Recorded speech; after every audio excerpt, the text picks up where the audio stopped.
It is a night in the winter of 1934, and in a small wooden house on the edge of a mill town, a mother is sitting on the floor beside her child's bed, and she has been there for hours, and she will be there until morning.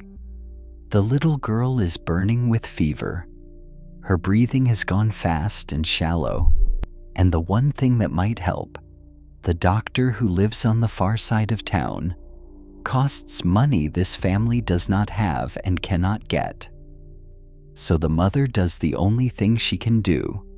She stays, and she nurses her child through the night with the knowledge her own mother gave her, and she waits to see which way the fever will turn.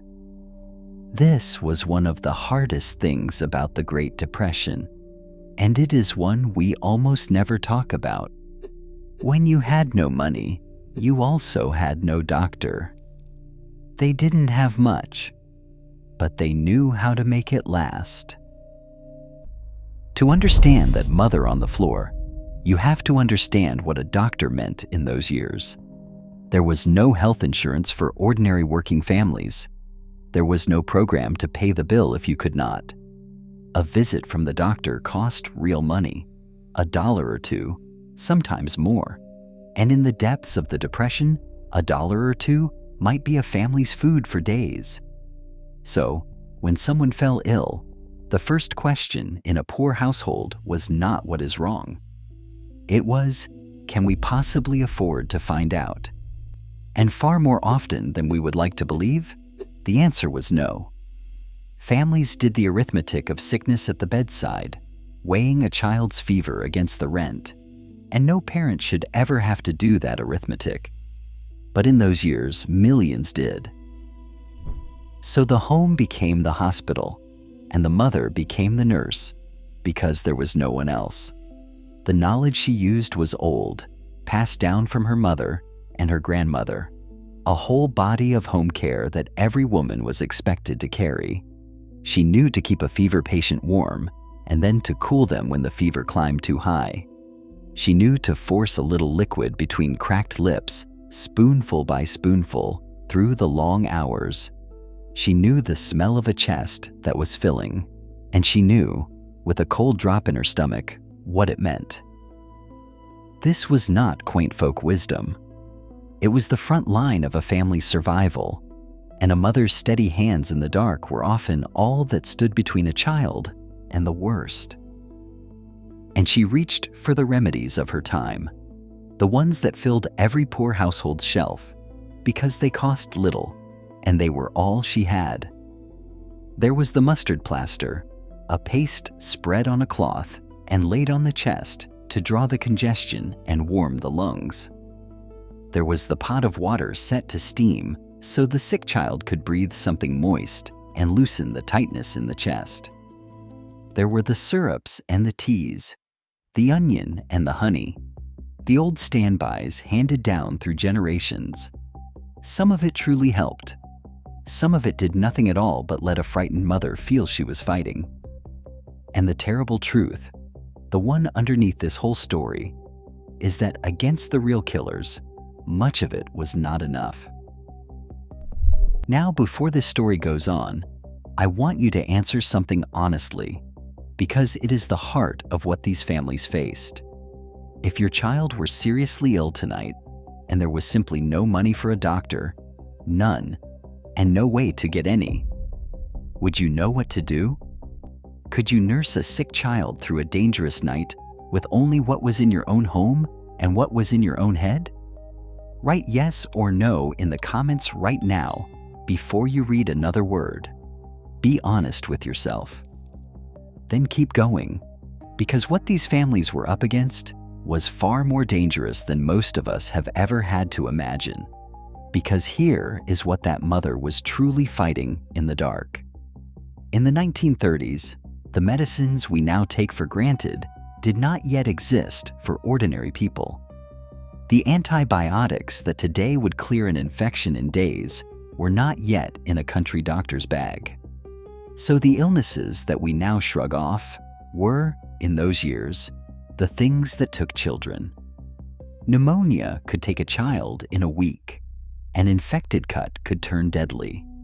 Scarlet fever, diphtheria, whooping cough swept through poor neighborhoods and took the young and the weak.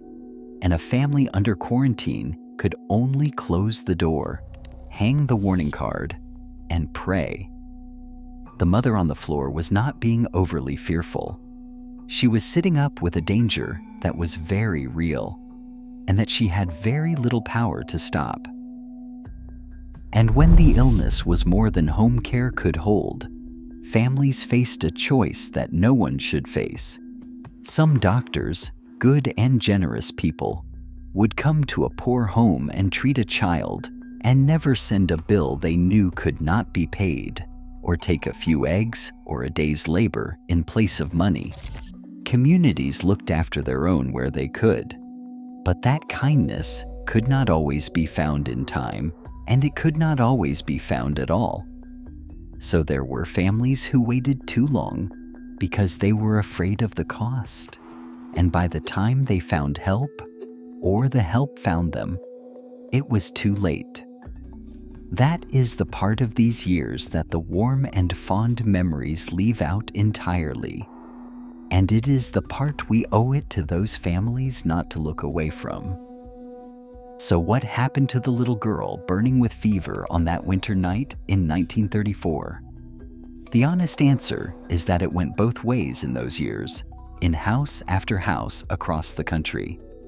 In some homes, the fever broke near dawn, the breathing eased, and a mother who had not slept wept with relief as the light came up, and a child who would have been lost in another decade lived because her mother knew how to hold on through the night.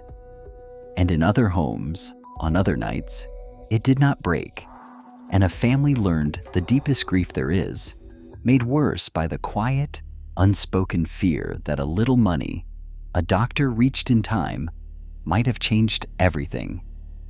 Both of those mornings were real. Both happened again and again, in the hardest years this country ever knew.